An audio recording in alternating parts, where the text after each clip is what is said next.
Provérbios 3, 7. Versículos 7 e 8. Diz assim, não sejas sábio a teus próprios olhos. Teme ao Senhor e aparta-te do mal, pois isso será saúde para a tua carne e refrigério para os teus ossos. Salomão, num provérbio, está dizendo que quando nós tememos ao Senhor, e isso automaticamente nos faz apartar do mal, isso gera saúde em nossas vidas, saúde na carne e nos ossos. O que Salomão está propondo aí, irmãos, é que uma vida com Deus, uma vida temente a Deus, produz também saúde física, saúde emocional, saúde espiritual. Hoje à noite nós vamos conversar mais detalhadamente sobre isso e vamos usar também o texto de João. Na terceira carta de João, ele escreve a um irmão muito querido, muito amado, chamado Gaio. E no primeiro versículo ele diz: ao amado Gaio, que estava naquela igreja primitiva, como um líder, como uma referência na igreja primitiva. É bem provável que esse Gaio congregasse em alguma das igrejas da Ásia Menor, pois naquele período aquelas igrejas eram mais pulsantes e punjantes.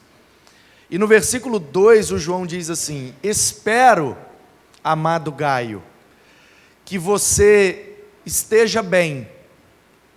E aí ele diz: que você esteja bem em todas as coisas, também em sua saúde, assim como vai a sua alma. Porque o que chegou ao ouvido do apóstolo João é que o Gaio era o irmão saudável daquela igreja, que ele estava bem, um irmão piedoso, crente, saudável. E aí ele diz: eu não sei como está a sua saúde física, mas eu ouvi dizer que sua alma está muito saudável. Então ele diz que a sua saúde física esteja tão bem quanto está a sua alma. Esse era o desejo de João para o Gaio. O que eu concluo lendo um provérbio de Salomão e lendo esse desejo de João para o Gaio? Eu concluo que o ser humano, ele é um ser integral. Embora seja formado de um elemento físico, carnal, e também de um elemento imaterial, espírito ou alma, espírito e alma, tanto faz, se você entende o ser humano na perspectiva da dicotomia, que ele tem dois elementos, o corpo e o espírito, ou se você entende o ser humano na perspectiva da tricotomia, que ele é corpo mais alma, que é a psique, a mente, as emoções, mais o espírito, o sopro de vida dado por Deus. Independente disso, o ser humano tem uma parte que é material e tem uma parte que não é material. Existe uma parte de nós que ninguém vê, irmãos. De fato, se pararmos para pensar, nós somos invisíveis. Já preguei aqui algum tempo atrás e já ensinei usando a lata de Nescau como ilustração. Está lá no canal do YouTube. Mas para refrescar a sua memória, nós nos abraçamos aqui nessa manhã e para alguns irmãos eu perguntei: está tudo bem? E a resposta sempre é: sim, tudo bem. Mas às vezes lá dentro não está nada bem, e aqui no rosto a gente diz: tudo bem. Mas a gente não está conseguindo ver se de fato está bem, porque o que nós somos de fato não dá para ver, irmãos. O corpo é onde nós estamos, não é o que nós somos. Então o corpo faz parte do nosso ser, mas o nosso ser não é formado só de corpo. Então, a Bíblia, na minha leitura de Provérbios com o desejo de João para o irmão Gaio, é que as áreas das nossas vidas vão sempre refletir umas nas outras. Se eu não estou bem no corpo, isso vai me gerar um estado de ficar acamado, de letargia, de preguiça. Se faltar ferro no meu sangue, por exemplo, eu posso entrar num processo de anemia, e aí eu fico desanimado. É só no corpo, está faltando ferro no sangue, mas aí eu não quero mais sair de casa. E aí isso afeta também minha vida espiritual. Por quê? Porque eu não estou com animação mais para ir em culto nenhum, para ler a Bíblia, nem para ir num congresso, nem para estudar, nem para fazer a vontade de Deus. Eu quero dormir, que o mundo acabe em cama, para eu morrer dormindo. Percebe como um desequilíbrio no corpo pode gerar um desequilíbrio no espírito e também nas emoções.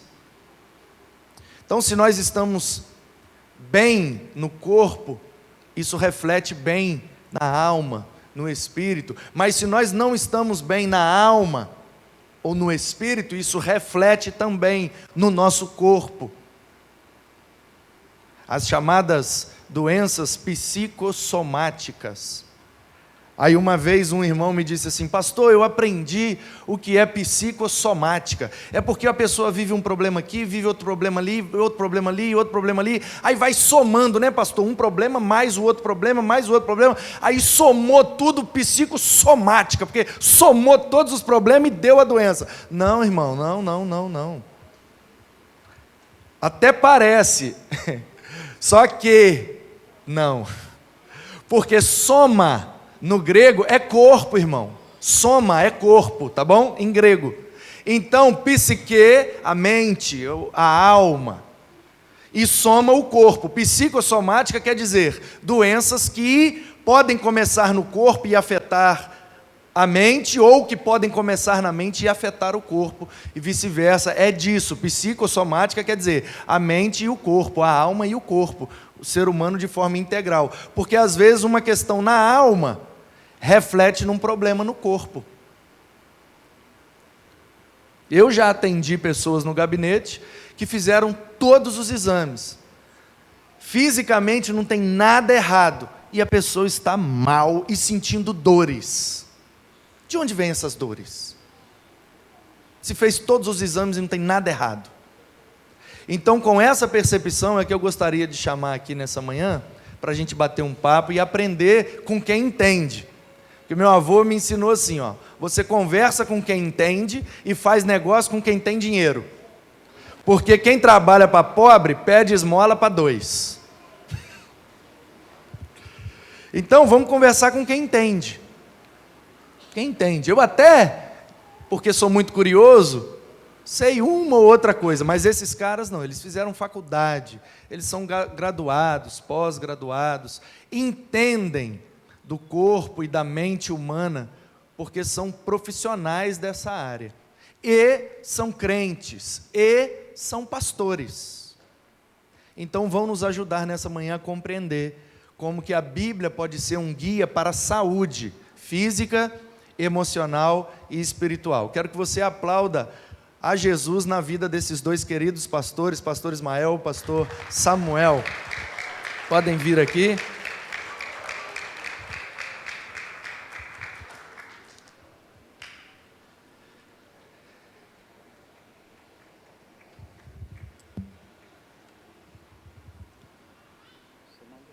Tem problema ficar com rosa, pastor? Não, né? Tranquilo. Então, irmãos, ali na ponta está o pastor Ismael. Ele é pastor na Igreja Batista no bairro Planalto, aqui pertinho de nós. E aqui o pastor Samuel, que foi por muitos anos pastor na Terceira Igreja Batista em Linhares. E atualmente, pastor, o senhor está pastoreando, está congregando, como que está a sua vida ministerial? Esses últimos anos, bom dia, irmãos, graça e paz. Eu estou há 26 anos em Linhares. Nesses últimos anos, devido às atividades da medicina, que ocupam bastante tempo, deixei a liderança da igreja e hoje estou trabalhando dando suporte a outras igrejas. Então, eu estou congregando atualmente na segunda Igreja Batista em Linhares. Linhares, ok. Pastor Ismael, se apresente aí. Pastor Manu, muito obrigado pelo carinho, prazer rever pastor Samuel também, vocês. A nossa luta tem sido pessoal no campo. Eu estou morando ainda em São Mateus e aqui. Então, semanalmente eu estou lá. Então, segundas e terças lá, quartas a domingo aqui, por pastorear a igreja, ter alguns compromissos também profissionais, e lá também porque a família ainda está lá. Num processo ainda de transição, né, que a gente está numa perspectiva disso. Vamos completar ainda um ano ali na Igreja Batista no Planalto, trabalhando ali no ministério titular da igreja, e atualmente também atendendo em consultório psicológico, seja aqui em Vila Velha, ou lá também em São Mateus. Essa tem sido a nossa demanda aí de vida aí. Certo, vou dar um resuminho aqui para o povo conhecer vocês. Queria que vocês falassem assim, quanto tempo vocês têm de caminhada cristã, né, de conversão, de vida com Deus, quanto tempo de ministério pastoral, né, e as igrejas por onde vocês passaram e pastorearam. Um breve resumo para os irmãos conhecerem melhor. Começar pelos mais velhos. Obrigado, Ismael. Eu começar pela história aqui. Está comigo a minha esposa, minha namorada há 30 anos e 6 dias. 30 anos, hoje 25, né? 6 dias, 30 anos e 6 dias, estamos namorando. Temos as nossas 2 filhas, com 26 e 20 anos. E comecei o ministério muito cedo. Em 87, já estava em atividade no ministério, vim para Vitória para estudar, vim para o CETEBS. E na chegada ali... Desculpa, pastor, mas veio de onde? De Mantena, Mantena, Minas Gerais. E comecei logo, o pastor mandou trabalhar. Eu comecei o ministério dia 29 de novembro de 87. Começando a estudar... Quase que eu não era nascido ainda, quase. Pois é. E aí trabalhei, e aí era um local complicado aqui, chamado Itaenga, Nova Rosa da Penha. Então eu fui missionário lá em Nova Rosa da Penha, no início do bairro, onde quando matava um, eu amarrava o outro para outro dia, aquela complicação. E ali fiquei, era da igreja de Itacibá. Aí depois, em 90, eu trabalhei no Ministério Auxiliar com o pastor Marcelo, aqui em Paú, aqui em Vila Velha, quando eu conheci Guaranhuns. Depois eu fui para o Pará. Em 90, fui missionário da Convenção do Pará e Amapá. Em 93, retornei para o Espírito Santo. E desde então estou em Linhares, como missionário, e os últimos 17 anos lá na Terceira Igreja Batista em Linhares. Bênção. Glória a Deus pela sua vida, pastor. E só aí depois entrou, com os estudos, né, a área da psicologia, depois da medicina. E hoje eu atuo em Linhares, também o meu ministério, já há alguns anos, diretamente só em Linhares, desde início de 2012. Hoje eu atuo no ambulatório de psiquiatria da prefeitura e atendo as demandas de psiquiatria do Hospital Geral de Linhares. E mais o consultório particular. Muito bom. Da vida, né? Eu nasci também, coincidentemente, lá em Mantena. Temos uma relação muito preciosa, até porque meu pai foi pastor do pastor Samuel. Ele era ali adolescente, não é, em Mantena, né? Eu era muito novinho. E a gente se reencontrou hoje nesse âmbito ministerial. Só um minuto, Ok. pastor, está falhando esse aí, acho que vamos pegar outro para você. Não, pode usar o amarelinho aí. De lá saí muito novo, meu pai foi para Campos, e de lá fui morar no Rio, fazer o seminário. Fiz também a oportunidade lá no Rio, a faculdade de Direito. De lá viemos para exercer o primeiro ministério, que foi aqui na Praia da Costa. Fui pastor de juventude ali 4 anos. Cuidando de um evento também chamado Jesus da Verão, que muitos já devem conhecer também. De lá nós fomos para trabalhar na primeira Igreja Batista Taparica, no Ministério Titular, aqui bem perto. Trabalhamos um período, depois saímos, 2 anos cuidando ali também na Igreja Batista Vale Encantado, com o pastor José Nilton. E tivemos um tempo ali do qual comecei a me dedicar ao ministério desta forma como eu encaro também, que é a psicologia.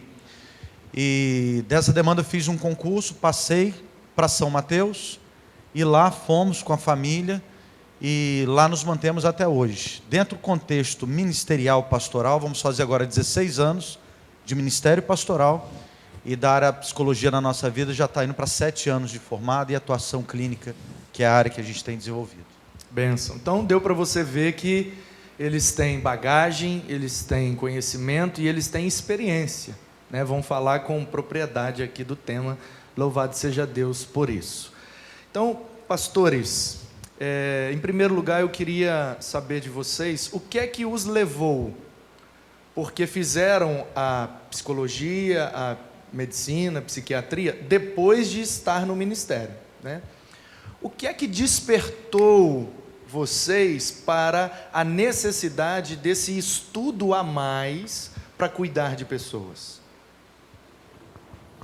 No meu caso, havia já um despertamento desde o início da juventude, mas depois chegou um momento que estava constantemente confrontado e apertado por isso, quando chegava aqueles limites de uma abordagem, de um aconselhamento, e percebia que chegava aquele limiar de algo que eu não sabia o que fazer. Opa, não dá mais para avançar a partir daí. E às vezes não tinha suporte disponível. Eu preciso ir além desse negócio aqui. Tem algo a mais que eu não consigo acessar. E cada dia sendo provocado. E como gostava disso, estudando, eu tomei caminhos periféricos ali para tentar achar uma razão para ir. Chegou um momento que até compartilhei com a minha esposa, as filhas já estavam grandinhas, disse, eu preciso voltar novamente para a faculdade e tem que dar conta desse negócio agora. E foi essa iniciativa de resposta a uma demanda minha, de um projeto de vida que tinha desde antes, mas, sobretudo, do ministério. Um clamor do próprio ministério. Eu precisava avançar um pouco mais e aquela visão missionária. Eu tenho que fazer alguma coisa que a maioria de nós no ministério, às vezes, não tem condições de fazer. E até mesmo para fazer esse suporte, não só naquela comunidade onde eu estava, mas o suporte no nosso meio evangélico, que hoje a gente tenta fazer isso com certa propriedade, que é o clamor de colegas que encaminham, que buscam uma ajuda, e a gente pode, então, dar esse suporte para outras igrejas também. Pastor, bem parecido com o pastor Samuel, no sentido de perceber a demanda de gabinete pastoral limitada em alguns aspectos. E veja bem, não que a Bíblia não é o fundamento crucial para a nossa vida, mas a gente percebe também que o nosso próprio Deus nos fez exatamente da forma com que você explicou aqui. Nós também somos corpo, somos essa psique, essa alma, em processo contínuo de transição, de evidência, de descoberta, de percepção. E, logicamente, no contexto que a gente tem vivido, o homem muitas vezes não sabe lidar muito bem com isso. E eu comecei a perceber isso na prática, dentro do gabinete pastoral, ou nos atendimentos, fossem com demandas entre casais, ou sejam com circunstâncias pessoais mesmos, ou algumas doenças. E eu confesso que eu comecei a ficar um pouco mais interessado a partir desse pressuposto aí que eu percebia, e aí teve a oportunidade, ajustei meu horário e falei, vou fazer a faculdade. Foi o que me interessou, me impulsionou para isso. Ok. Irmãos, caso vocês tenham alguma pergunta, daqui a pouco, no meio do bate-papo, eu vou dar a oportunidade a vocês de fazerem perguntas, tá bom? Então, caso você tenha aí uma pergunta, à medida que a conversa for evoluindo, talvez alguma coisa pode chamar a sua atenção e você pensar, e aquilo, assim, assim, assim, como é que é? Então, se você tem uma pergunta, anota aí, memoriza, escreve, e daqui a pouco você vai ter a oportunidade de fazer a pergunta, tá bom? Então, vamos continuar. Vocês creem, acreditam e concordam que a Bíblia é um guia para a saúde em todas as áreas do ser humano? Creio piamente. E se fôssemos nos ater apenas às informações, aos textos de referência disso, que a gente poderia... Há alguns estudiosos mais acurados do que eu mesmo, não sou muito de detalhes, minúcias, mas não precisa ter muito critério de minúcias para encontrar na Bíblia centenas de textos que falam de saúde. Assim, orientações comportamentais simples do dia a dia, desde a alimentação, de controlar alguns excessos, de seguir a própria ordem natural das coisas para você proteger a sua saúde, maneira de evitar erros, que não é de argumento religioso, de pecado espiritual, pecados simples que ferem o corpo. Então a Bíblia está repleta de orientações nesse sentido, tanto no Antigo quanto no Novo Testamento, que orientam como viver uma vida melhor. aspectos preventivos, além do aspecto da intervenção, da cura, da proteção, de uma reabilitação. A Bíblia está cheia de orientações nesse sentido. Pastor Ismael, vou agora fazer um contraponto. O senhor entende assim que a religiosidade, o radicalismo, ou até mesmo uma espécie assim de... Como que se fala? Quando a pessoa fica focada naquele negócio um fanatismo, vamos chamar assim. A Bíblia é um guia para a saúde, como já nos informou o pastor Samuel, mas a leitura da Bíblia de uma determinada maneira e a religiosidade sendo introjetada na pessoa de uma determinada forma, também pode ser um prejuízo para a saúde? Não há dúvida, pastor Manu. Na verdade, em alguns momentos, entendam bem, esse processo religioso, vou usar essa palavra, fanática, sem uma hermenêutica bíblica adequada, sem uma interpretação correta das Escrituras, pode adoecer o ser humano, pode levar o ser humano a processos de extremidade. E a gente percebe que a Bíblia nos incita a posicionamentos, mas sempre com processos de equilíbrio no nosso comportamento. Portanto, sem dúvida nenhuma, algumas questões relacionadas a isso, e a gente tem visto muita gente machucada e ferida por ser inserida nesses contextos, ensinada muitas vezes por uma liderança irresponsável, e volto no ponto, sem ter uma adequação, uma leitura adequada, correta, entendendo o tempo, o contexto, os processos sociais, do qual e do tempo que a Bíblia foi escrita.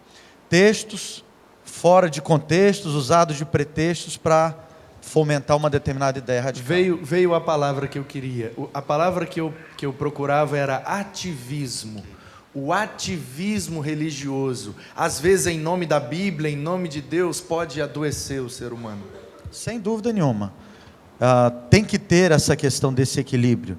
E o ativismo por ativismo é simples ativismo. E a gente tem outras coisas relacionadas à vida espiritual. Tem o agradar a Deus, tem que cuidar do próximo, tem alguns princípios. E principalmente, aí não tem como não pensar, cuidar de nós mesmos. Nós precisamos olhar e ter esse olhar para nós mesmos, sem dúvida nenhuma. E a Bíblia, obviamente, ensina isso também. Permita só por favor, pastor. Diante dessa palavra do Ismael, eu entendo que, além desse aspecto, desse ativismo que leva as pessoas a, em nome de Jesus, fazer uma série de coisas que ele não mandou fazer, um modo funcional de igreja que sobrecarrega pastores, lideranças, associados, que vão causando uma fadiga, um cansaço que adoece, algumas lideranças prestam um desserviço à saúde, quando começam a negar a necessidade de uma busca de ajuda, busca de apoio, e às vezes até argumentando que creem no aspecto da cura milagrosa, que nós devemos crer mesmo, e é importante que creiamos nisso, mas crer como aquela experiência de Jesus, que curando aqueles que estavam diante dele, a uns ele apenas declarava uma palavra, como a experiência dos cegos. Um cego chegou para Jesus e Jesus disse, vê. O outro, Jesus, cuspiu no chão, fez um lodinho, uma laminha, passou nos olhos e disse, vai lá e lava no tanque de Siloé. Por que processos diferentes? Por que que na ressurreição lá de Lázaro, lá, ele passou por um processo interessante? Pessoas fazendo intervenções que eles podiam fazer. Tirem a pedra, o que Jesus, só ele podia fazer é, Lázaro, fique vivo, vem para fora.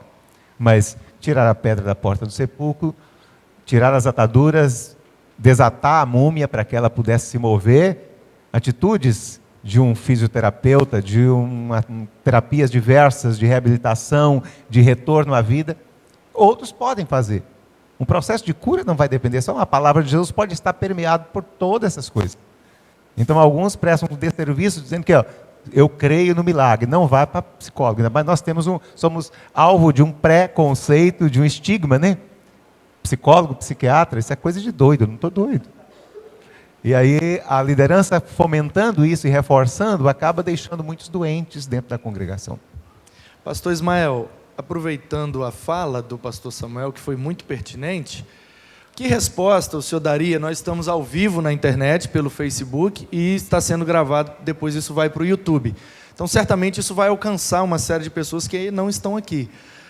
Para essas que estão aqui, para as que vão ser alcançadas, que resposta o senhor daria com relação a essa afirmativa? Eu não vou para o psicólogo porque eu não sou doido, eu não vou para o psiquiatra porque eu não sou maluco, está me chamando de doido, né? Que resposta o senhor daria a esse tipo de fala? Na verdade, existe por trás disso também, não só o desserviço que ele apresentou, por parte desse meio religioso, mas uma questão cultural, uma questão do qual o médico, o psiquiatra e a figura também do psicólogo são para pessoas que estão com níveis extremos. E assumir esses níveis extremos é alvo de, muitas vezes, preconceito.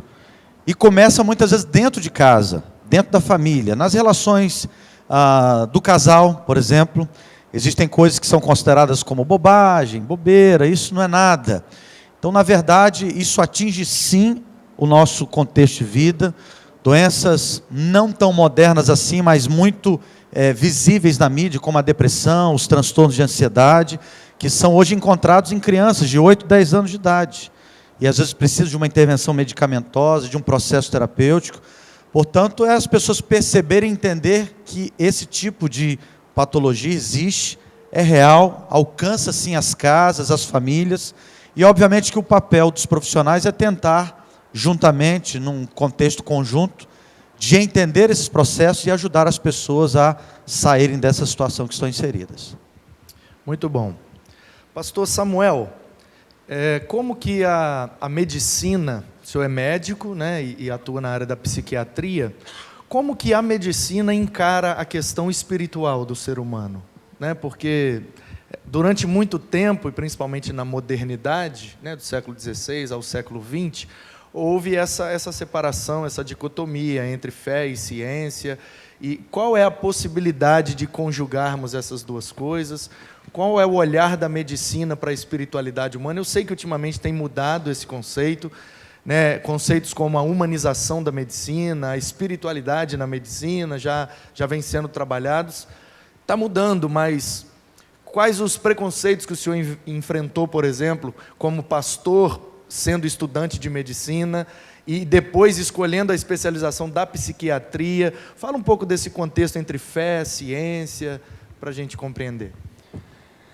Embora percebamos hoje uma mudança considerável nessa visão, ainda é um terreno ainda de desafios.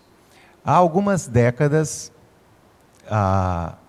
o tratamento, a própria abordagem da psiquiatria era muito dissociado da espiritualidade. Alguns pioneiros nessa área, fora do Brasil, começaram a estudar a espiritualidade como algo paralelo. Chegou um momento que, por um clamor dos próprios profissionais também, que começaram a lidar com a área de saúde mental, e perceberam que não conseguiriam tratar alguns pacientes sem uma percepção da espiritualidade. Há alguns anos, dentro da própria Associação Brasileira de Psiquiatria, e faço a observação que pessoas que eram consideradas agnósticas, inclusive, começaram a perceber a necessidade de tratar de espiritualidade. Nessa semana faleceu um expoente marcante, o Dr. Romildo, que foi um dos que, agnósticos, tomaram a iniciativa de criar, dentro do departamento da área de psiquiatria da ABP, um departamento de espiritualidade. E hoje nós temos um grupo muito grande, uma referência, o Dr. Alexander, da Universidade de Juiz de Fora, um cara com uma capacidade muito grande, um currículo brilhante, e é uma das referências que nós temos no mundo hoje, tratando de espiritualidade, porque percebeu que não dá para lidar com isso. Me lembro de algum tempo, um colega foi meu professor, inclusive, um cara bem mais experiente, e um dia chegou para mim e disse: Samuel, eu preciso de você, eu sei que você é pastor, e eu queria que você me desse umas orientações sobre exorcismo, que eu tenho muitos pacientes no meu consultório que eu sei que não consigo resolver de outra maneira, se não for por exorcismo. Aí eu fui explicar para ele que o exorcismo, na nossa perspectiva, é algo muito vinculado à nossa relação com Deus. Não é algo que alguém pode fazer de qualquer maneira, como uma técnica que se aprende.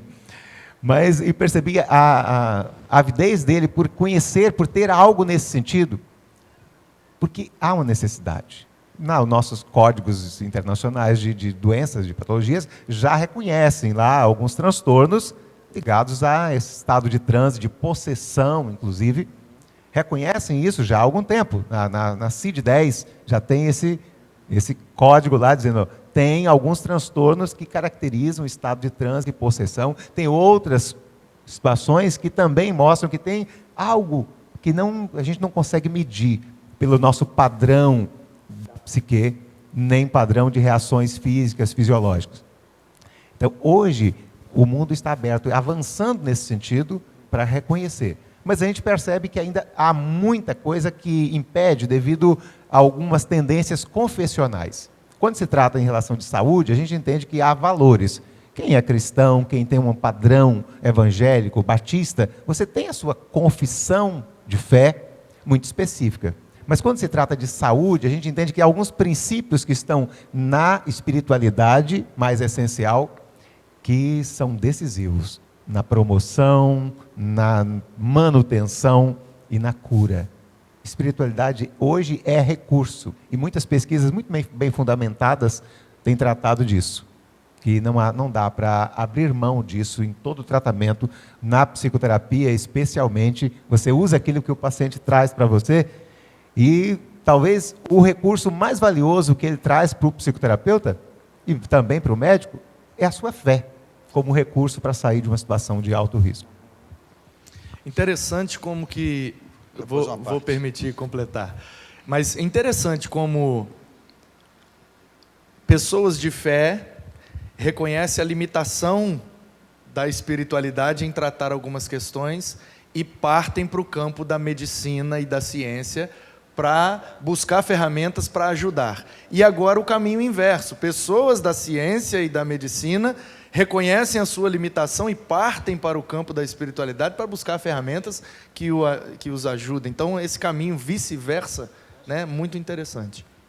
Na verdade, até o pastor Samuel me fez lembrar aqui, tem um conceito que está sendo gerido e desenvolvido muito no nosso meio, e os principais autores dele é um médico psiquiatra, Ian Marshall e Dana Zohar, que é um casal, uma mulher e um homem, e eles estão sendo os precursores já há alguns anos, não tantos, mais ou menos uns 7, 8 anos, sobre a ideia de inteligência espiritual. Eles escreveram inclusive um livro, eles moram na Inglaterra, e até a década de 80, iníciozinho de 80, ali até os anos 90, a gente ouvia muito falar sobre QI, que é o quantitativo, né, de inteligência. Inclusive muitos testes psicológicos eram feitos através do teste de quantitativo de inteligência. E as pessoas eram caracterizadas para poderem fazerem parte de um determinado processo seletivo, passando e ganhando ali alguma pontuação para aquele quantitativo de inteligência. Depois dos anos 90, a gente ouviu falar um pouco mais sobre inteligência emocional. Empresa boa, eficiente, é aquela que tem nos seus funcionários pessoas capazes de, mesmo no momento de estourar, não estourarem, equilibrarem-se emocionalmente. Aí algumas empresas como Microsoft começou, cada um pode levar a esposa para o trabalho, pode estar de bermuda no trabalho, pode ir de chinelo, faz o seu horário. Surgiu então a ideia dos coworks, que as pessoas começaram a trabalhar em casa, mais tranquilo, relaxado, tudo isso com base na inteligência emocional. E desses anos para cá, a ideia de inteligência espiritual, não que sucumbe todas essas, mas ela completa elas, mas com um simples detalhe. É a ideia de que o homem, isso a ciência declarando isso, tem a necessidade de fomentar dentro de si uma espiritualidade. De que há uma partícula de Deus que tem que ser completada e só por esse ser superior. E, aliás, no livro que trabalham sobre isso, eles falam muito sobre a oração. Falam muito sobre essa autonomia que faz uma relação da fé, das convicções, da entrega, e como tem tido resultados isso, não só na psicoterapia, quanto na medicina. E, para tanto, muitas empresas hoje, principalmente americanas, estão se preocupando em ter espaços de espiritualidade. Ambientes gostosos, que tem ali uma Bíblia, que tem ali um outro ambiente que ele possa ali ter um momento seu de oração, de fé, é uma coisa da tendência atual que complementa aqui o pastor Samuel falou. Indo um pouco além nessa ideia, nós desenvolvemos há muito tempo a questão da capelania, né? A ideia de que um auxílio espiritual para aqueles que necessitam, em hospitais, em escolas, em empresas, né? No Exército, na Marinha, na Aeronáutica, sempre tem lá o papel do capelão, que é aquele que vai dar um suporte espiritual. Como que vocês veem essa questão? Pastor Samuel, pode dizer para a gente. Hoje, cada vez mais tem sido valorizado. Claro que numa perspectiva de qualificação. A gente percebeu que alguns queimaram uma boa ferramenta com um uso inadequado. Alguns hospitais, alguns lugares de cuidados de saúde, colocava-se um capelão e causava mais transtornos do que benefícios. Mas isso não anula a importância do fato. A importância dessa função dentro de uma instituição.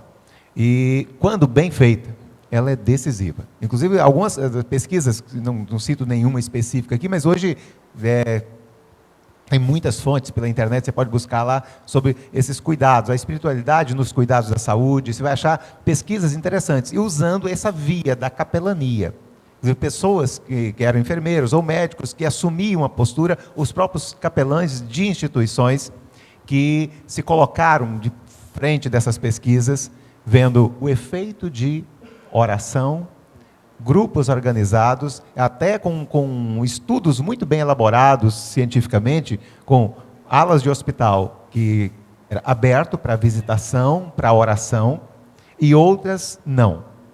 Então, fazia esses estudos com um bom planejamento e percebeu que aquelas pessoas de determinada ala do hospital que recebia visitas religiosas, orações, orientações bíblicas, elas tinham uma evolução muito diferente das que não recebiam.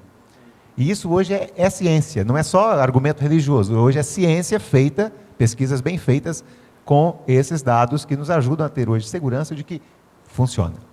Capelania bem feita é um recurso poderoso que ajuda na saúde, além de preservar e respeitar a espiritualidade de cada um no seu ambiente. É recurso terapêutico, sem dúvida.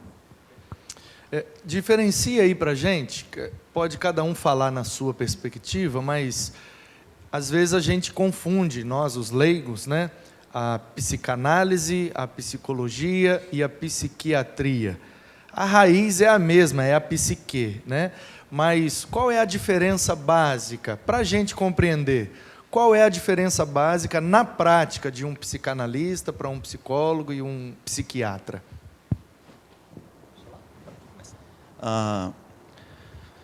O psiquiatra, ele é um médico formado em medicina e com especialidade na área da psiquiatria. Dentre as 3 áreas que você citou, é o único que tem, por exemplo, habilidade, capacidade e autorização para intervenção medicamentosa, para receitar o medicamento. Então, básico, esse é o primeiro ponto da psiquiatria. A psicologia, o psicólogo, ele pode escolher várias vertentes de atuação, várias linhas, várias correntes, para poder desenvolver assim o seu campo de trabalho. E a psicanálise é uma dessas possíveis linhas. Dentro da faculdade de psicologia, nós estudamos a matéria psicanálise. E ela tem como base Sigmund Freud, do qual tem a evidência numa escuta terapêutica. E essa base, ela se fundamenta em alguns aspectos, dentre elas na vinculação do campo da sexualidade, em que as pessoas e as demandas delas se vinculam dessa maneira, e também na sua infância. É uma corrente muito basilar dentro da psicologia. E a psicologia, a pessoa que faz psicanálise e às vezes atende, ela pode ser um psicólogo que se orienta e se percebe como um psicanalista, como pode ser algum psicanalista que fez algum tipo de curso ou pós-graduação. Eu conheço médicos que fizeram psicanálise e atendem como psicanalistas, mas é apenas uma corrente. E o psicólogo ele pode escolher dentre algumas outras que existem. Comportamental, gestalt terapia, esquizoanálise, análise institucional, tem várias correntes existentes aí. Ok. Fala para a gente, pastor Ismael, já que o senhor está lidando, a gente tem aqui, ali tem a Débora, que ela é psicóloga. Aqui nós temos a Esther, a Ruivinha, que já está quase se formando em psicologia. E temos a Leandra, eu não sei se ela está presente, eu acho que não, né? Daquela família lá, ó, Mendes. A Leandra também é psicóloga. A Débora atua na área empresarial, recursos humanos. A Leandra atua com crianças. E a Esther está se formando ainda. Então, e nós tínhamos aqui também um outro jovem, Paulo Henrique, e ele já se formou, o PH, né?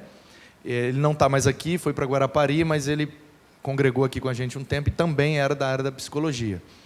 E eu converso muito com eles, e eu já ouvi deles, assim, com relação a esses cursinhos que tem de psicanálise. O cara vai, faz 1 ano, o cara faz 6 meses, o cara faz 2 anos.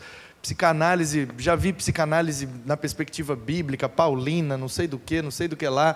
E o cara vai, faz um curso desse, pega uma carteirinha e começa a atender. E eu já ouvi do pessoal desses cursos que, ok, é uma ferramenta e pode ajudar, mas já ouvi por parte de alguns psicólogos que é perigoso, que há um risco e que a psicanálise não tem como ser desenvolvida a partir de um cursinho de alguns meses. Fala um pouco para a gente sobre isso. Na verdade, existem, variável as opiniões. Eu vou pontuar que eu percebo. É mais ou menos, é como eu sinto. A psicanálise ela é uma vertente. E é como se eu fizesse medicina e estudasse apenas a parte dos membros superiores e não os inferiores. Eu percebo que é como se eu fizesse uma faculdade de direito e estudasse algumas linhas da área penal e da área civil, não estudasse nada. E por aí vai. Só que existem excelentes psicanalistas, pessoas que não apenas permanecem no que é desenvolvido desses cursos, que são muitas vezes de 1 ano, 1 ano e meio, 2 anos, e começam a atender.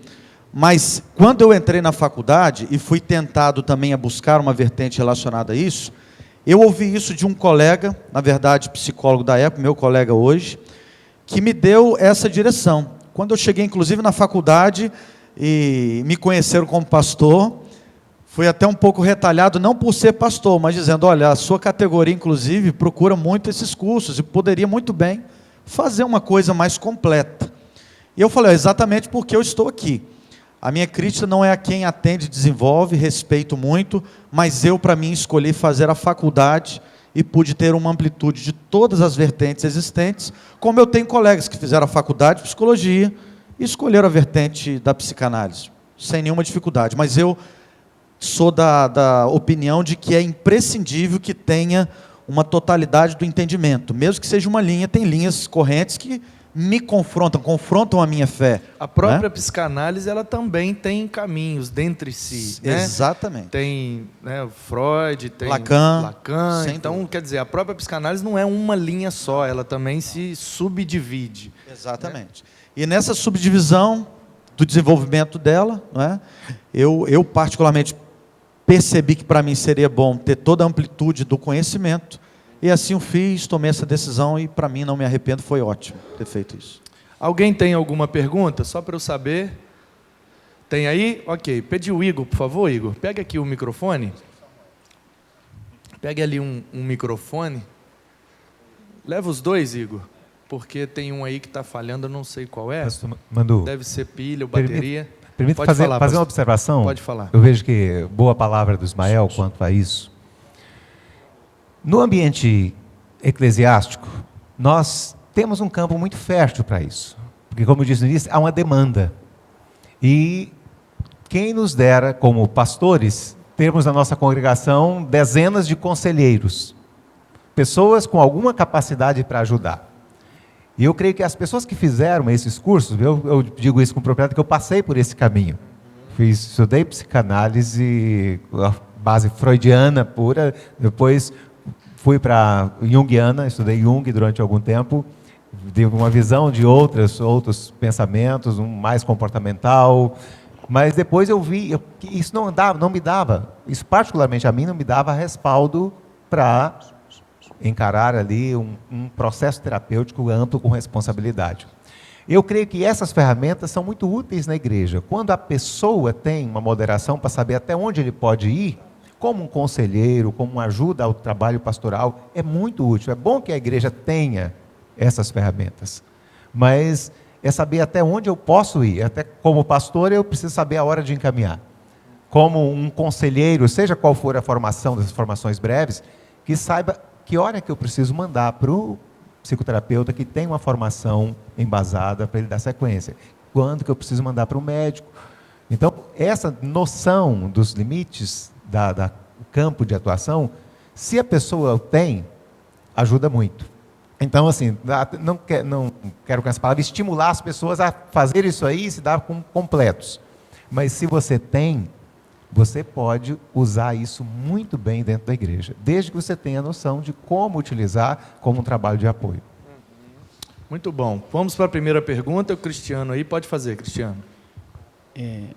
Bom dia.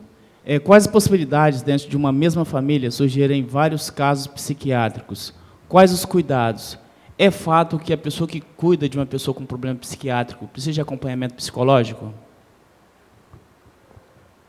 Então, deixa eu começar, então. Grande parte dos transtornos mentais, psíquicos, eles têm um aspecto multifatorial na sua origem, na sua causa. A herança genética familiar é um dos que estão presentes na maioria deles, com um valor bem expressivo. Então, por exemplo, tem casos de famílias que têm uma das patologias de herança genética mais marcante, a esquizofrenia, por exemplo.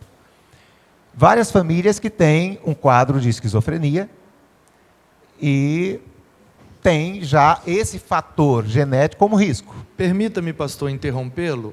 É porque, assim, eu estou pensando aqui com a cabeça do leigo, Sim. né? De todo mundo que está assistindo e ouvindo. Explica para a gente, com poucas palavras, de forma bem sintetizada, o que é a esquizofrenia, Okay. Que a gente tanto ouve, mas não sabe direito o que é, né? Assim, eu entendo isso. Algumas pessoas que têm na família já sabem porque você convive com isso. Quem tem alguém com esquizofrenia na família não consegue ignorar isso, mas os outros, naturalmente. É um transtorno mental que, da categoria dos chamados transtornos psicóticos, tem uma herança genética, geralmente começa ali, um adolescente, vou pegar um quadro de maneira bem simples, um adolescente começou a ter um comportamento lá pelos 13, 14 anos, ou até no meio do ensino médio, ele se isolou, ficou quieto, começou a chegar em casa, trancado num quarto, começou a ter medo das coisas, começou a relatar para a família que está ouvindo vozes falar com ele, está sentindo perseguido, vigiado por todo mundo, que ninguém gosta dele, que todo mundo está fazendo... Pode se desenvolver na infância? Pode Ainda? acontecer na infância. Pode acontecer na infância. O quadro mais típico é, no início da adolescência, entre os 13 e os 30 anos, é a faixa de maior risco. Mas pode acontecer esquizofrenia infantil. Então, são aquelas pessoas que é um transtorno crônico, progressivo, que começa nessa faixa da adolescência como mais típico, e a pessoa começa então a ter a perda do senso da realidade, da crítica. Ele vive num mundo em que ele é assombrado de alguma maneira, ele é desconectado dessa realidade, e geralmente os sintomas mais típicos é esse. As alucinações e delírios, o discurso começa a ficar desagregado, fora do senso de realidade comum, começa a se sentir perseguido, vigiado, o comportamento começa a desagregar. E ele já não vive mais, já perde sua capacidade de planejamento, de execução, e começa a deteriorar.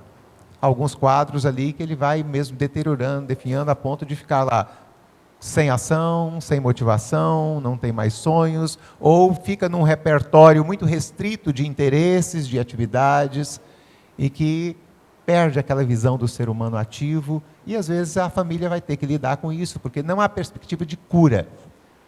Hoje há medicações e há terapias diversas para dar um pouco mais de autonomia, de uma qualidade de vida, especialmente para a família. E um detalhe que o irmão citou ali, geralmente nesses casos, talvez você vai observar que na vizinhança da sua casa lá, você já observou lá, uma senhora idosa atravessando a rua, segurando na mão de um rapaz de 30, 40 anos, bem fortão, bem gordo, andando com a cara de que meio desfigurada, meio, no popular, meio abobalhado, e a mãe cuidando. É um quadro muito típico. Essa mãe, ela vive o tempo todo com uma carga de uma criança, depois dos 40, 50 anos, e sofre.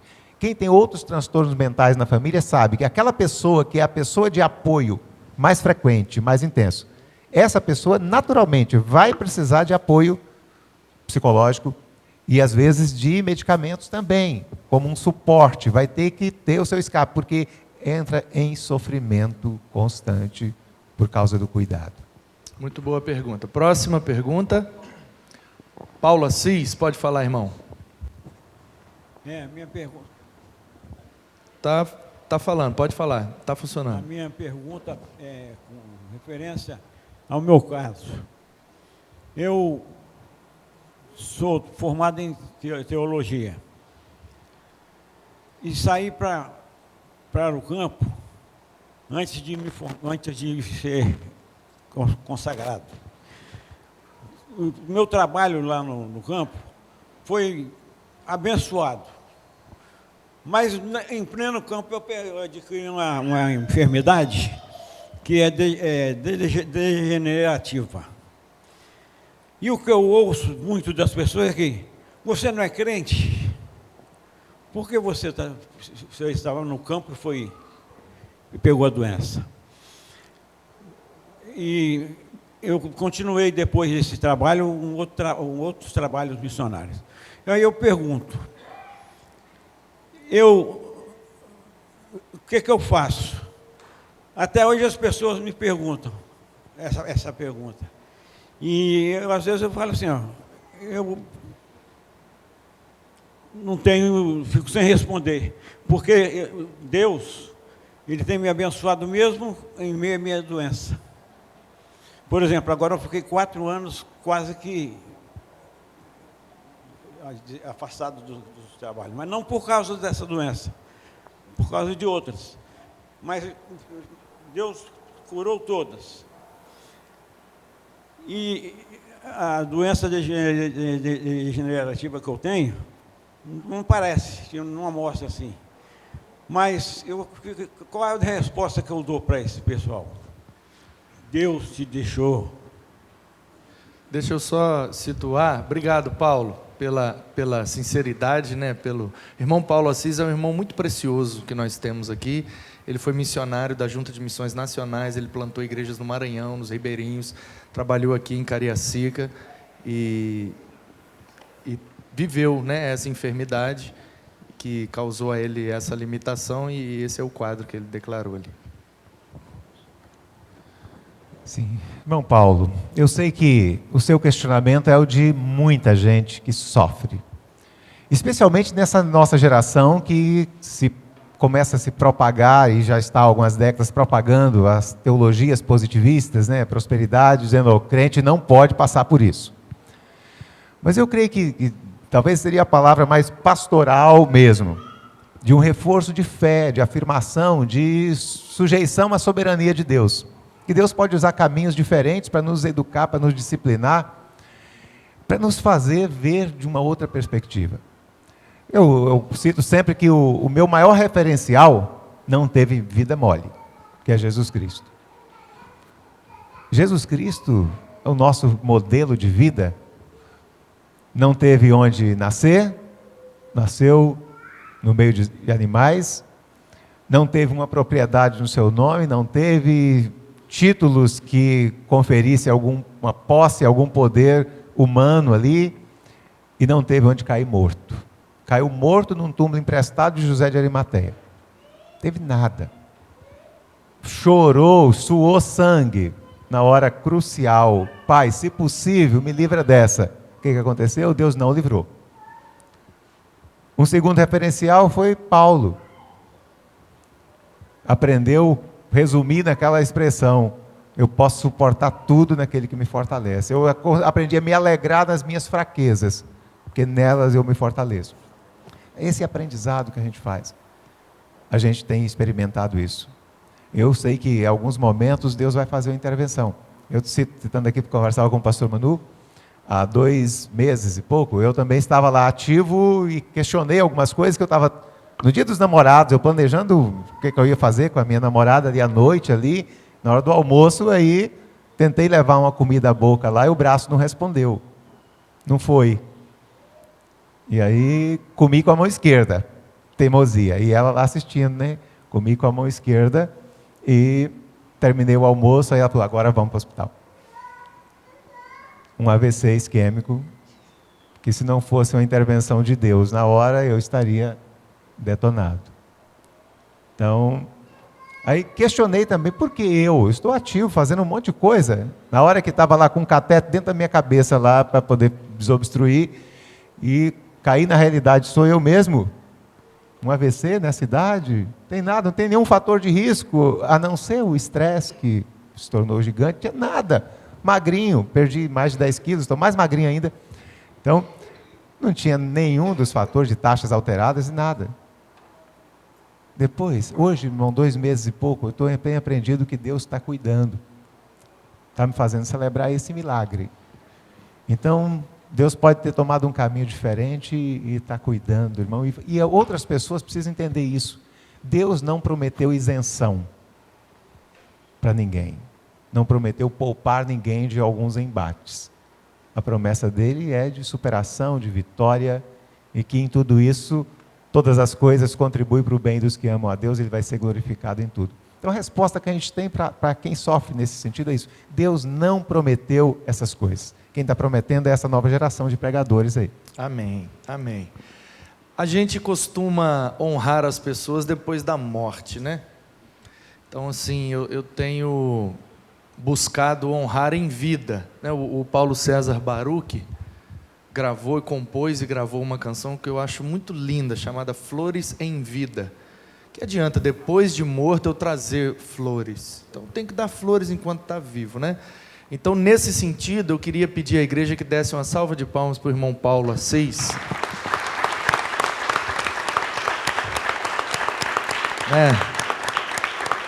Primeiro, pelo trabalho que ele desenvolveu, que a maioria de nós nem tem noção, né? E eu estive no Maranhão, conheço a realidade lá dos ribeirinhos, da Amazônia, e a igreja aqui o enviou, o sustentou e participou do processo, mas quem viveu de fato lá foi ele. E a gente não tem nem noção do que ele viveu, do que ele experimentou, do que ele passou para fazer a obra de Deus lá, e muitas vezes não recebe esse reconhecimento. Então, eu queria aqui, já que está sendo registrado, deixar aqui o meu reconhecimento em nome da igreja ao ministério que o Paulo Assis desenvolveu, e nós estamos aí tentando pegar esse restante do currículo dele, para que ele faça um concílio, e eu quero, antes de qualquer coisa, a igreja dar a ele essa honra de ser consagrado pastor de missões aqui da igreja, para ele receber em vida essa honra. Estamos trabalhando nesse sentido. E segundo, parabéns a ele pela coragem, né, de falar da enfermidade, de fazer a pergunta, que possibilitou uma resposta tão inspiradora, tão devocional para nós nessa manhã. Próxima pergunta aí. Penha. Sou eu. Bom dia. Eu tenho 2 dúvidas, né? Que eu também tenho um problema na família, de problema mental. É uma linha muito tênue, porque na Bíblia tem vários relatos de Jesus expulsando demônios, né? Pessoas endemoniadas. Inclusive um que caiu, jogou nos porcos, se atiraram, né, ribanceiras. Qual é o critério? Como saber assim, se eu estou lidando com algo espiritual ou se é algo físico, entendeu? Genético, o psicológico? É tão difícil. Como que funciona? E a outra pergunta é, os pedófilos, os psicopatas, tem cura? Isso é físico, é psicológico, é espiritual? Eu tenho dúvidas, entendeu? Uma pessoa dessa consegue se curar definitivamente ou vai carregar isso aí pelo resto da vida? Vou tentar, pastor. Ok. Entre a possessão e a demanda aí, relacionada à patologia da pessoa. Para a psicologia, pensar no contexto de possessão é como se fosse nulo esse processo, né? Para a ciência psicológica.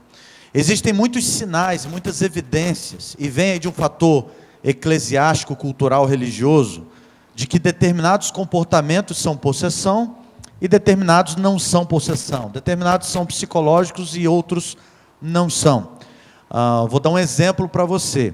Eu atendo uma paciente que ela tem algumas dificuldades no campo motor, não só de andar, mas controle das suas mãos.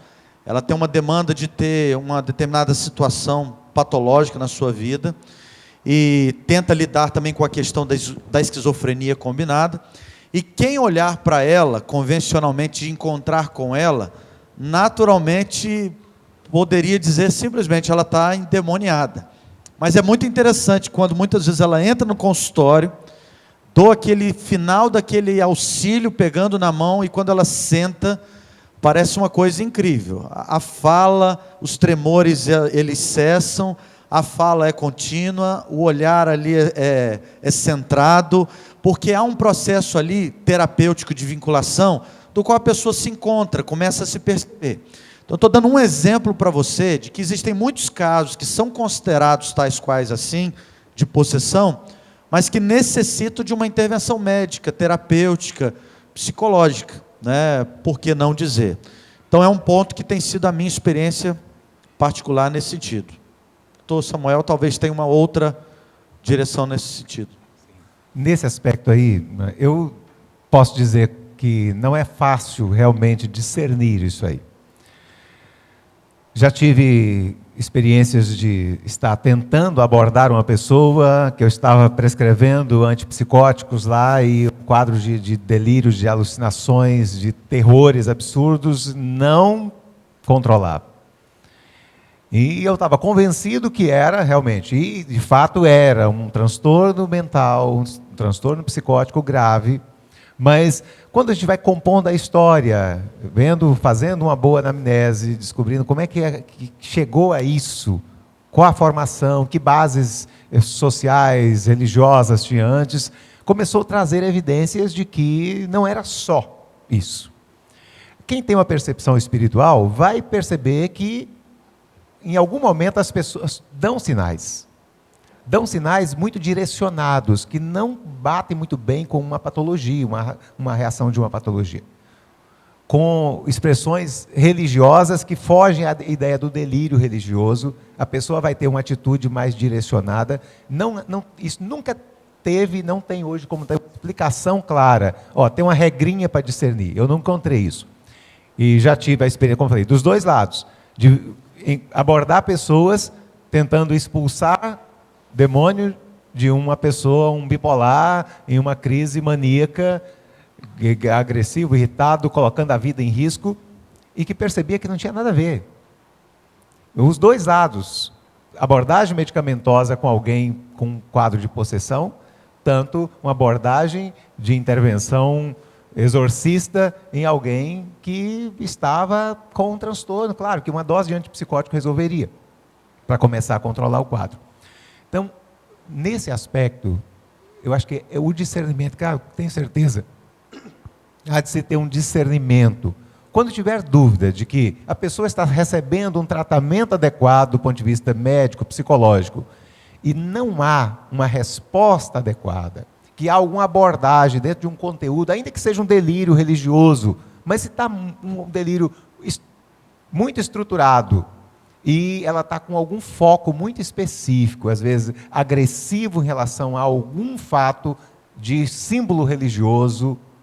Se fala de oração, ela aceita qualquer outra coisa. Se você fala de oração e ela reage de uma maneira muito explosiva, se reage com objetos religiosos que têm um simbolismo como a Bíblia, que tem alguma outra abordagem, desconfie pelo menos. Desconfie disso. Porque se tem dúvida, chame alguém com a visão mais experiente para observar. Porque muitos casos, como até mesmo em pronto-socorro de hospital, tive experiência de chegar alguém que estava quebrando tudo, e quando eu entrei na sala, a pessoa que estava ali vivendo aquele momento, olhou, virou a cabeça e disse: "Você aqui?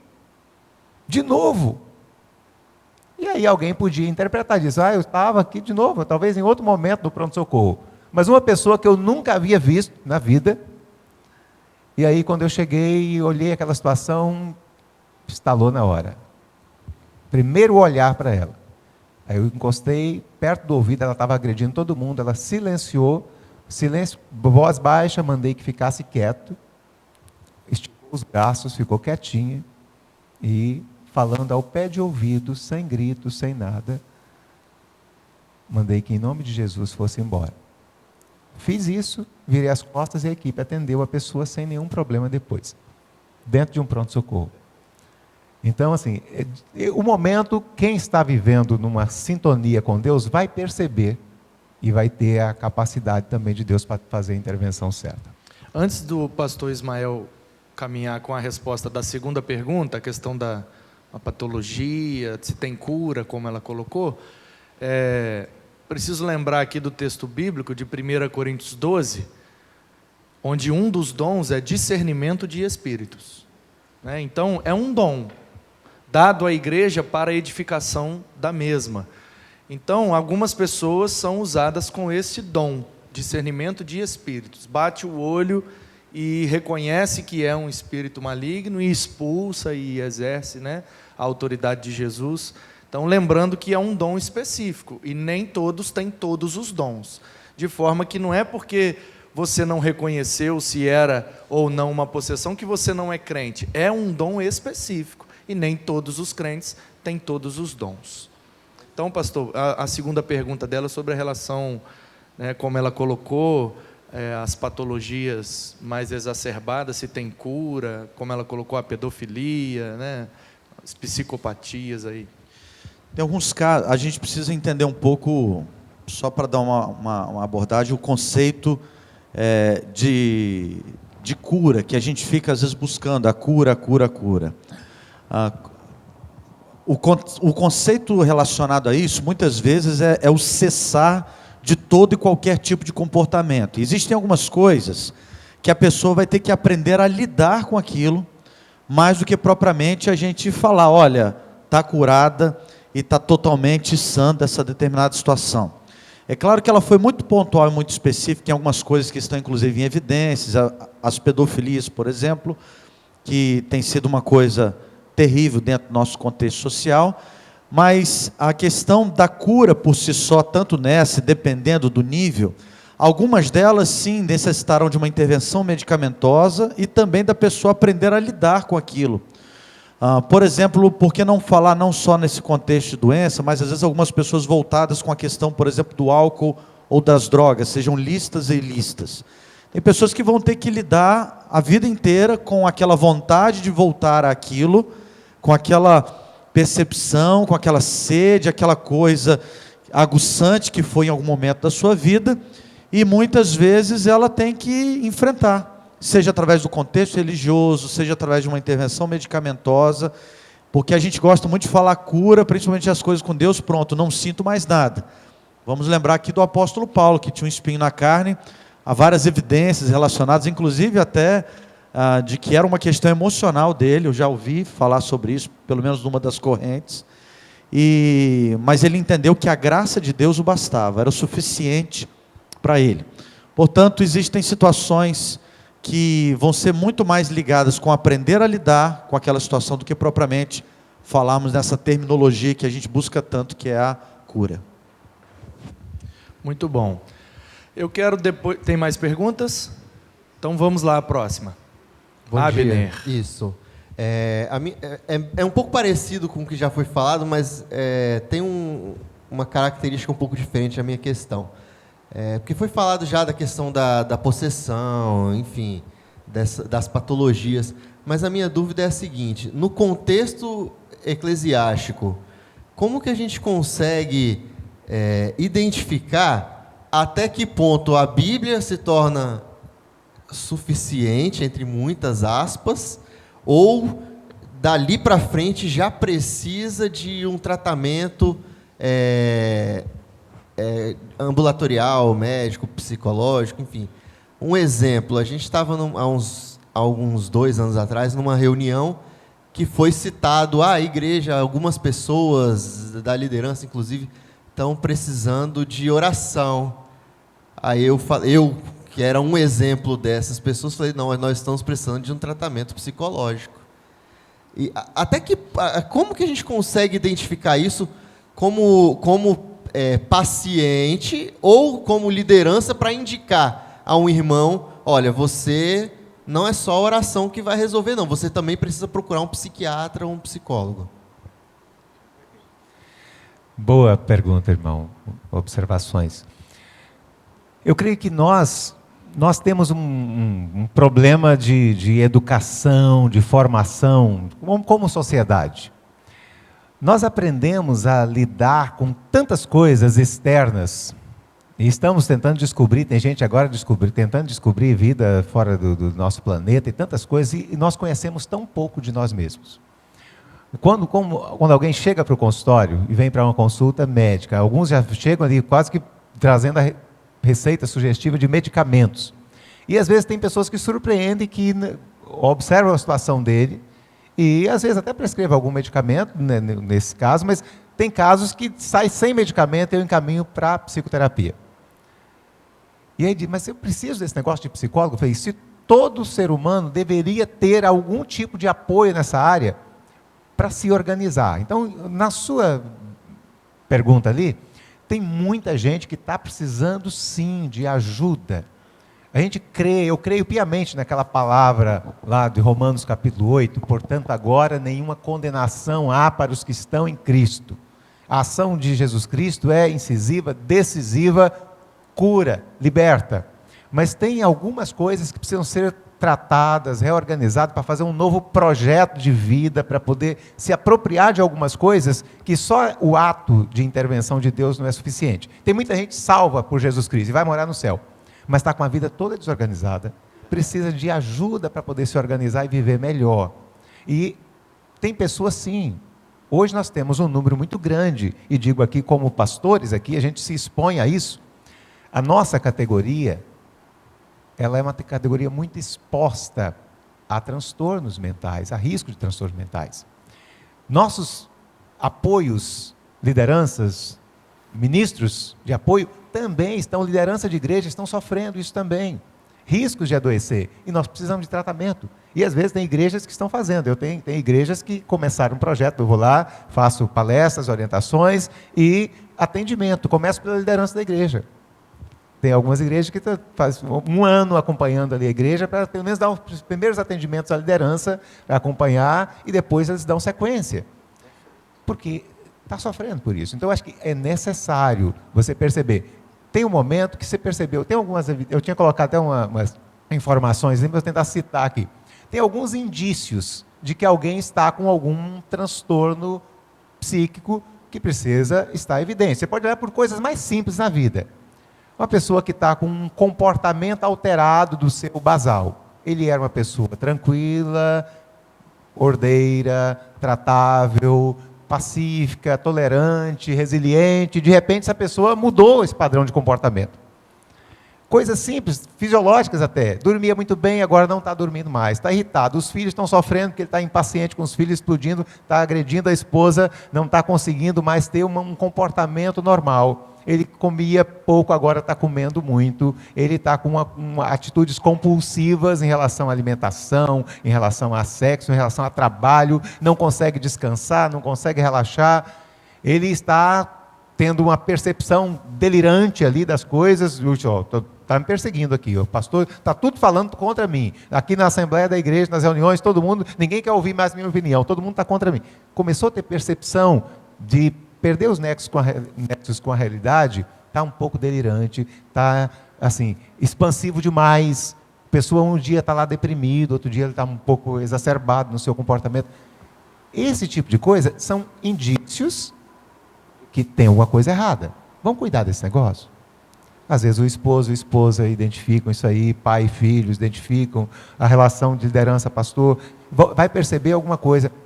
E não é sinal de fraqueza ou de perda de espiritualidade.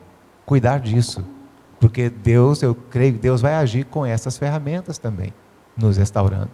É importante ter bom senso, humildade para entender, nós precisamos disso, precisamos de ajuda. Próxima pergunta, Rebeca. Bom dia. Eu sou pedagoga, trabalho com alunos de 6º ao 9º, em Guarapari, e sou professora também de criança de 4 anos de idade. E eu tenho percebido assim, que na escola a gente tem tido uma carga muito grande e a pressão de tudo sempre acontece na escola. Eu sou a única pedagoga da escola nesse ano, então são mais de 240 alunos que eu sou responsável, né? tanto de forma pedagógica, como acompanhar os professores, como atendimento aos pais. E eu vejo que a gente precisa de ajuda, principalmente na área da saúde. Só que é totalmente desvinculado, né? A gente, às vezes, percebe algumas situações, inclusive, no contexto que eu trabalho, 80% dos alunos são evangélicos, porque eles colocaram ali na ficha de matrícula que são evangélicos. Mas são alunos que sofrem automutilação, pensamentos suicidas, mexem com drogas. E aí os pais, às vezes, chegam para a gente e falam, olha, vocês precisam ajudar, o meu filho está ruim, ele está reprovando. E essa semana mesmo eu falei, você já fez um encaminhamento? Né? Você já foi num psicólogo? Não, mas vocês podem conversar. Então, assim, às vezes, e o número de professores, de pessoas que estão na escola com problemas mentais estão aumentando cada vez mais. Professores de licença é um número, assim, altíssimo, de estresse, de carga.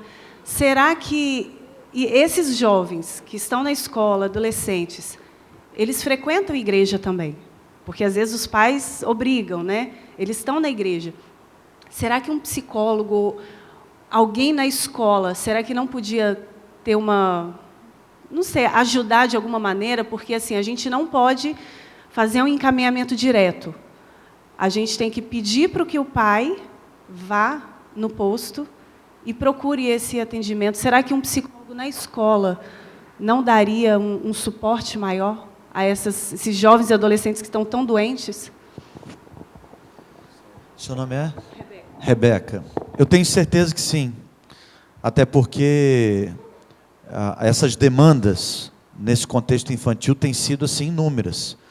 Esses cortes no braço, mutilações. Ontem mesmo eu estava conversando com uma pessoa que eu encontrei do Rio de Janeiro e perguntei para ele. Eu estou atendendo hoje alguns casos de adolescentes com esse tipo de comportamento. E perguntei como é que está lá no Rio de Janeiro com esse tipo de comportamento. E ele é professor, lida também com alunos mais ou menos dessa faixa etária. Ele falou, está sendo muito grande. São alguns tipos de níveis de transtorno de ansiedade que as crianças e esses adolescentes não estão sabendo como lidar. Uma das meninas, inclusive, é uma das reações sintomáticas. Ela, dentre as perguntas que a gente faz para o processo de confrontação ali com a pessoa, por que você está fazendo isso? É porque a minha dor interna é maior e me cortar me alivia. Traz para mim ali o prazer, a alegria. Depois arde, lógico, dói, lógico, eu vejo sangue, lógico, mas fomos investigar um pouco mais do que isso. Existem, no tempo que a gente está vivendo, uma ausência dos relacionamentos. Parece muito clichê isso. E é por isso que a igreja tem grande importância nesse contexto social. Os pais já não sentam, não conversam, não dialogam, não estão juntos. O processo hoje é muito mais virtual do que pessoal. E diante dessa demanda, a escola ter um profissional dessa área, sem dúvida, é imprescindível.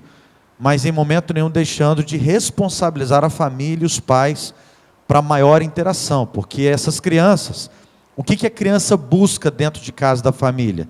A segurança.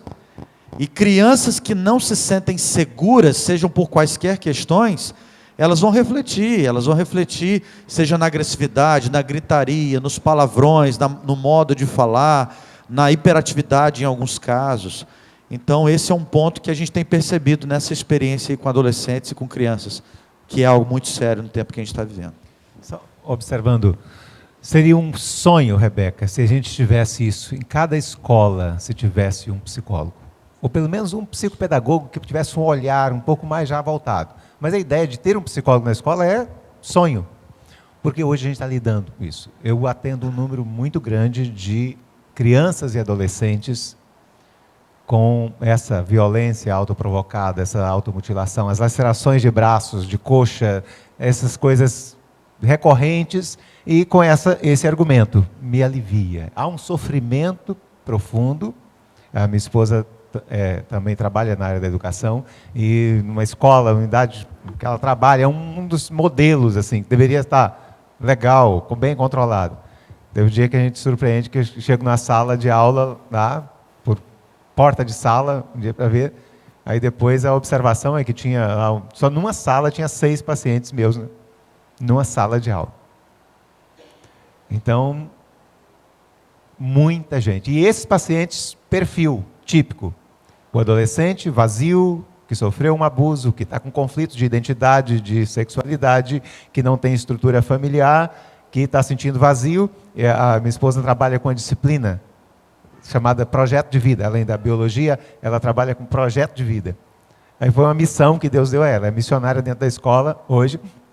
Porque uma das coisas que eu mais cobro, quando eu vejo esses adolescentes se detonando lá, o que você quer da sua vida?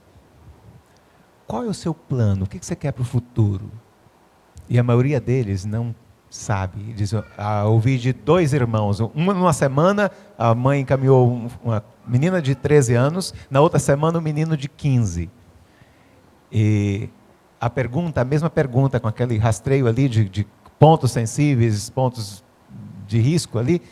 E essa questão do projeto de vida, quando questionei, parece que foi uma coisa combinada, parece que eles dialogavam isso. A mãe, depois disso, eu nunca ouvi, a mãe quase morreu quando ouviu aquilo.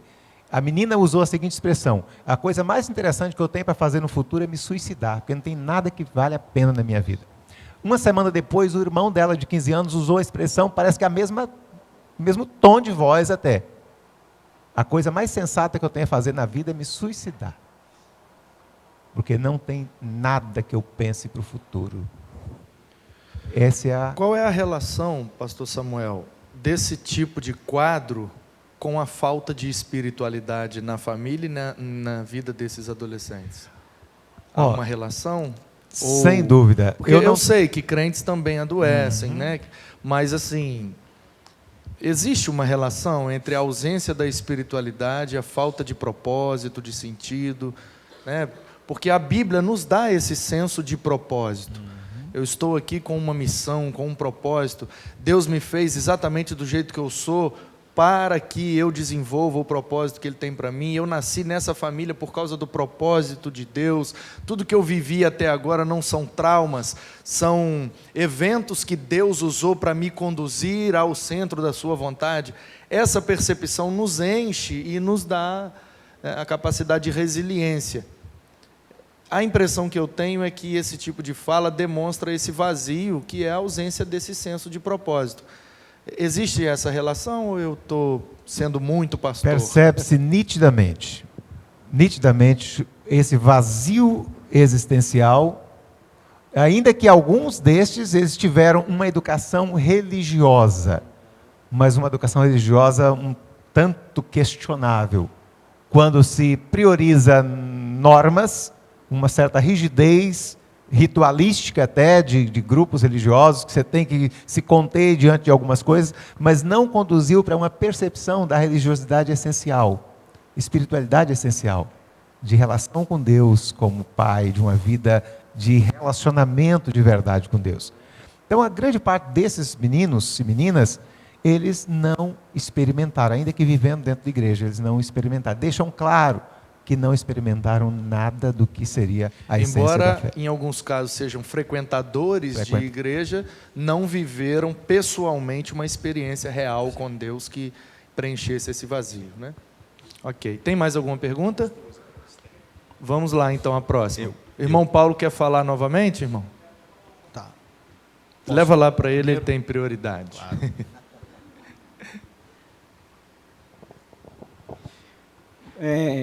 Eu quero dizer o seguinte, com referência à resposta do pastor Ismael,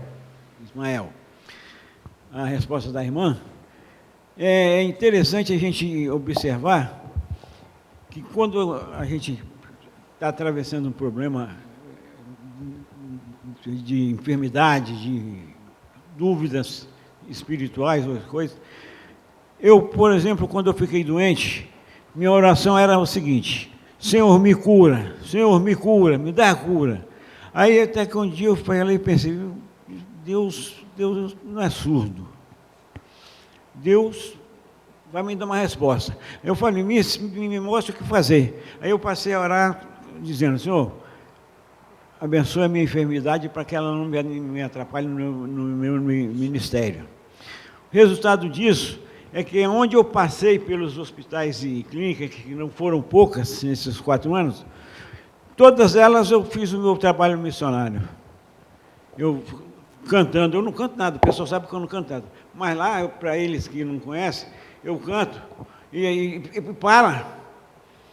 Agora, na clínica que nós estamos frequentando, os senhores chegam tudo machucado, tudo doente. Aí, quando eu chego, eles falam, chegou o nosso cantor. Aí é aqueles idosos rindo, brincando comigo. Aí eu fico feliz porque eu estou fazendo um trabalho missionário. Mesmo não sendo a minha área cantar, né? Mas lá, para eles, é muita... Então, eu passei de pedir a Deus a cura e falei para pedir a Ele para que a enfermidade não me atrapalhasse. E aí, a resposta do pastor... Amém. Não disse que ele era precioso? Próxima pergunta. Joe. Vai, Igor. Bom dia. Igor é seminarista, hein? Eu trabalho numa empresa que a gente presta serviço para alguns hospitais aqui do estado. E eu trabalhei uma época no Hospital de Orientação Clínica, que é o antigo Adalto Botelho. E ali eu treinava os médicos e eu via muitas coisas acontecerem no consultório médico. Inclusive o tal transtorno de bipolaridade. E eu nunca tinha visto isso na minha frente. E ali era assim, quando ia para lá, porque era muito agressivo, né? Minha pergunta existe níveis de transtorno bipolar? E, se tiver níveis, tendo em vista que como nós vivemos numa sociedade que o nosso sentimento ele varia muito, né? Uma hora a gente está feliz, triste, nervoso por conta de alguns problemas. Como identificar se eu sou ou alguém é bipolar ou não?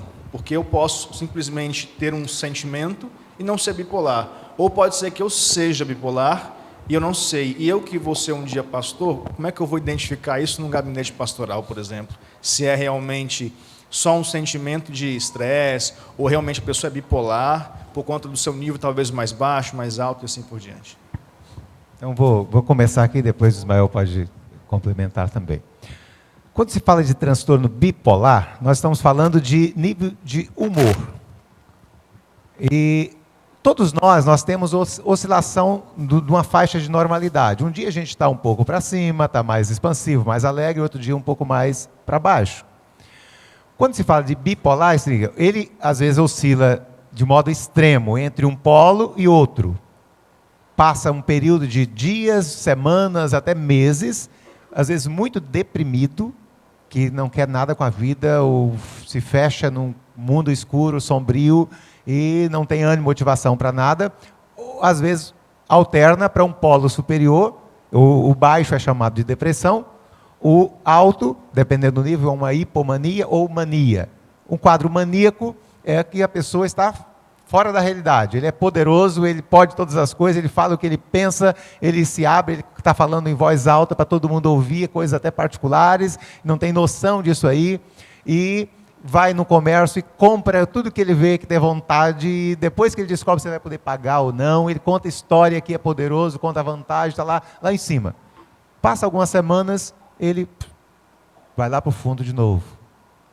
Deprime, angustia, em todos os dois polos. Me permite aqui, pastor, uma fala, é porque nós, os leigos, a gente joga na conta da bipolaridade alterações em níveis de agressividade. Só que a bipolaridade, ela está relacionada ao humor, como o senhor disse, quer morrer, não quer viver, de repente é o melhor de todos os seres humanos, depois ele não presta, ele tem que morrer.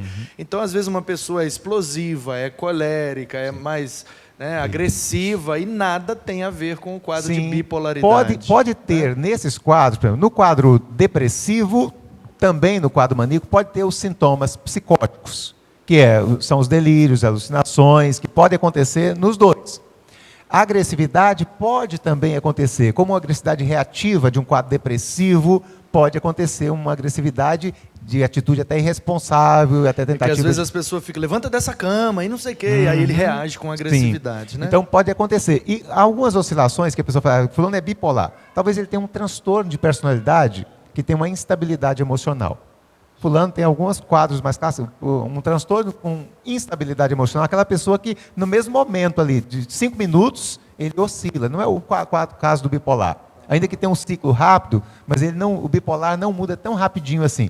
conversou com ela que está bem, daí 5 minutos ela está diferente. Vou aproveitar então, pastor, a gente já está caminhando para o final, né? Estamos chegando aí no nosso horário. O bate-papo está muito bom, né? Muito edificante, mas vamos pegar essa via aí e os dois, dá uma explicação para a gente, de forma bem objetiva, clara, para que os leigos possam entender, dessas síndromes e dessas patologias que nós temos. Por exemplo, a bipolaridade já foi bem explicada, borderline, burnout e essas transtorno de ansiedade, qual é a principal característica de cada uma delas e como a gente pode reconhecer, até para encaminhar para o profissional. Deixa eu dar uns números então. Quando se fala desses transtornos, hoje nós temos muitas estatísticas sobre isso. A Organização Mundial de Saúde tem trabalhado muito com isso para trazer números para a gente entender a dimensão desse problema. Se a gente calcular hoje, os dados do Brasil, nós temos hoje, nesses últimos anos, está variando. 2018 fechou com a taxa de 5,8% das pessoas, dos brasileiros, 5,8%, com identificado transtorno depressivo. 9,3% transtornos ansiosos. Se você fizer essas contas, 5,8% são quase 12 milhões. 12 milhões de pessoas deprimidas no Brasil. São 5%, aproximadamente, dependendo do instituto, de usuários de substâncias químicas, entorpecentes. Os quadros psicóticos, 1% de esquizofrênico, já é histórico em quase todo lugar do mundo. Com os outros transtornos psicóticos em cima do bipolar ou outros dentro do quadro depressivo, chega a 4,5% de transtornos psicóticos. Então é multidão mesmo, é muita gente. Só para entender que esses quadros, como é que eles se manifestam aí, então, se olhar, ansiosos, depressivos, usuários de substâncias psicoativas, esquizofrênicos, bipolares, nessa escala aí. Mas mesmo aquele que pega um percentual pequenininho, já é algo grandioso. Então, transtornos ansiosos, isso manifesta de um modo muito amplo, desde uma reação ao estresse que desencadeia um processo, alguns identificam, a gente diz assim, eu sempre fui ansiosa.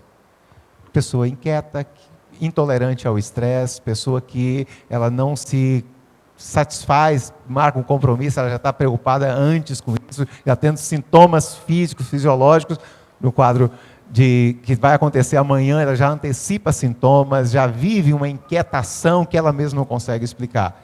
Seria uma descrição... E esse sintoma, essa reação, ele pode se manifestar de várias formas. Pode. Inclusive... não querendo ir para o compromisso pelo medo, a ansiedade, ou ficando agitado demais pelo compromisso, perde o sono porque está vivendo o compromisso antes da hora, Sim. Ou reage com agressividade porque não sabe lidar com a espera do compromisso, tem tudo isso, né? Os transtornos ansiosos são muito amplos. Pode ser de uma reação aguda a um quadro de estresse que levou a sintomas ansiosos, pode ser um transtorno de ansiedade que generaliza, a TAG, nós chamamos de transtorno de ansiedade generalizada. Em cima desse transtorno, ela pode desenvolver crises recorrentes de ansiedade, de pânico, em relação a um evento ou um estresse pós-traumático. Qual é a diferença?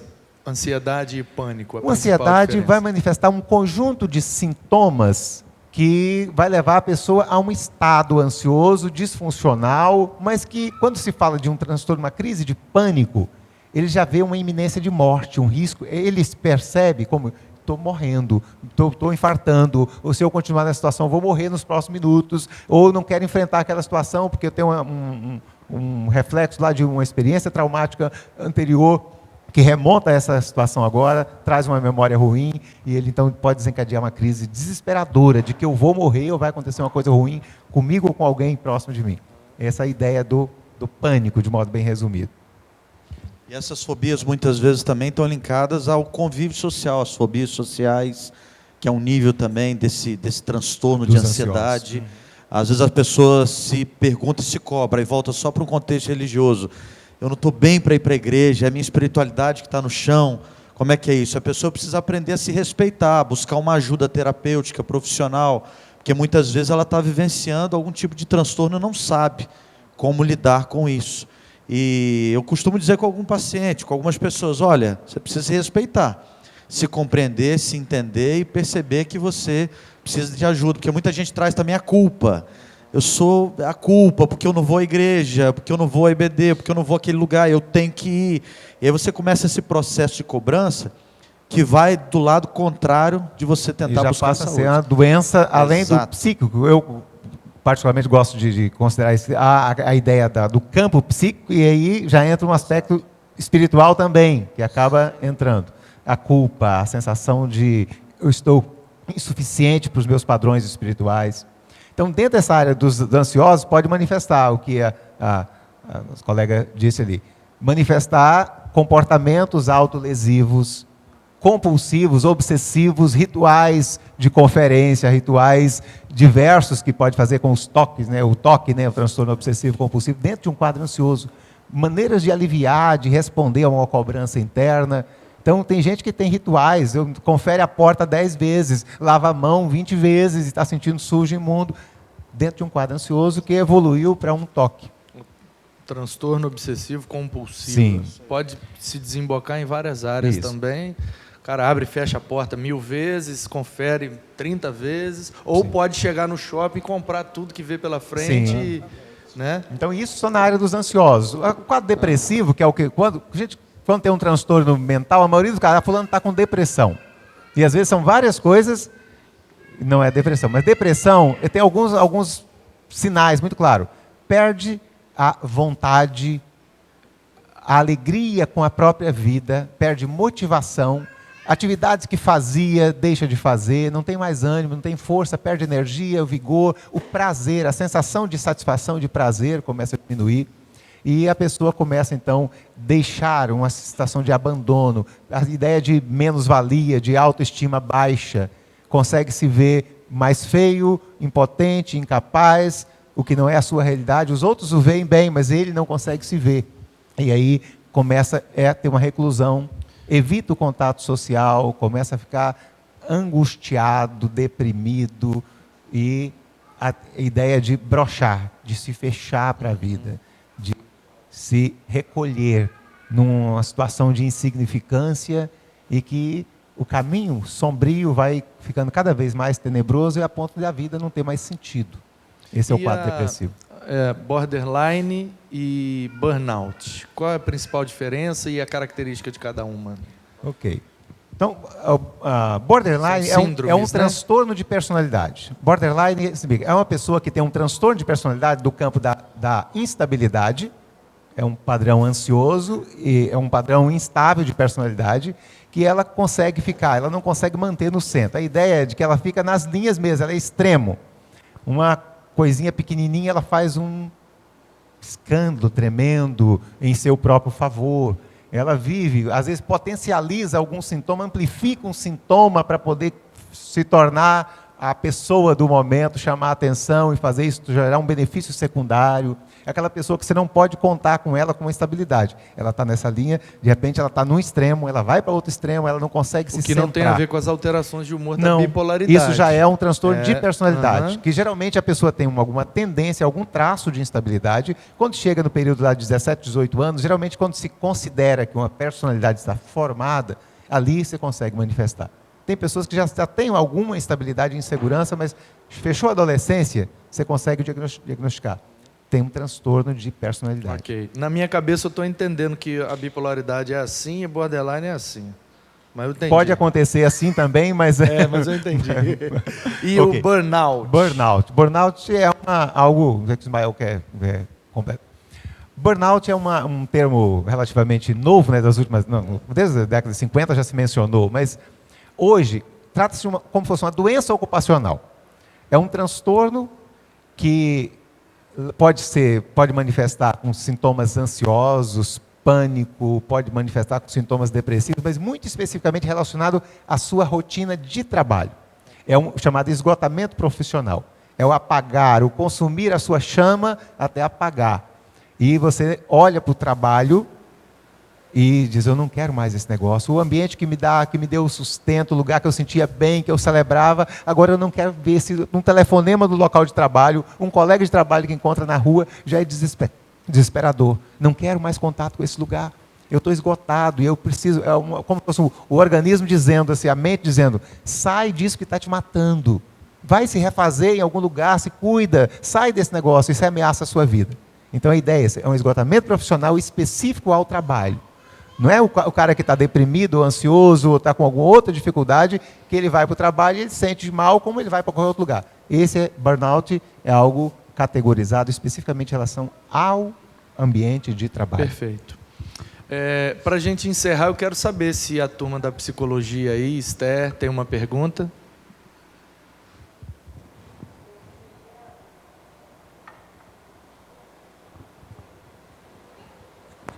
Eu queria pedir uma orientação para toda a igreja, todo mundo está assistindo, em relação ao processo terapêutico, porque vivemos tempos que a gente é muito imediatista, né? Nosso contexto nos faz muito imediatistas.